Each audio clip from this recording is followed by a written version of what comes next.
Elle n'a pas écouté les conseils de sa mère à la veille de la Saint-Valentin. Suivez cette histoire de famille. La veille de la Saint-Valentin, la maison était silencieuse. Un silence lourd, pas celui du repos, celui des non-dits. Vanessa, 26 ans, était assise sur son lit, téléphone en main. Les messages s'enchaînaient, rapides, insistants. Demain c'est notre jour, je t'ai réservé une surprise, ne dis rien à tes parents. Elle relut le message plusieurs fois. Son regard hésitait, partagé entre l'excitation et une inquiétude qu'elle refusait d'écouter. Dans la cuisine, sa mère l'observait depuis un moment. Elle reconnaissait ce silence, ce genre de silence qui précède souvent les mauvais choix. « Vanessa, tu sors encore ce soir ?» demanda-t-elle calmement. « Oui maman, juste un moment » répondit-elle sans lever les yeux. La mère posa la marmite, s'approcha doucement. « Ma fille, l'amour ne doit jamais te couper de ta famille.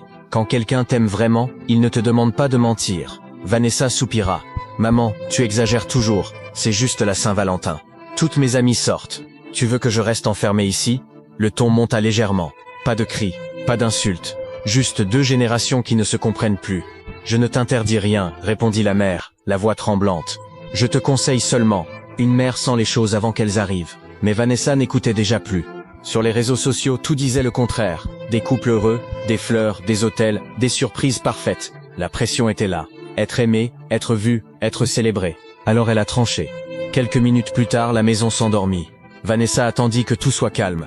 Puis elle sortit discrètement, en cachette, sans que ses parents ne s'en rendent compte.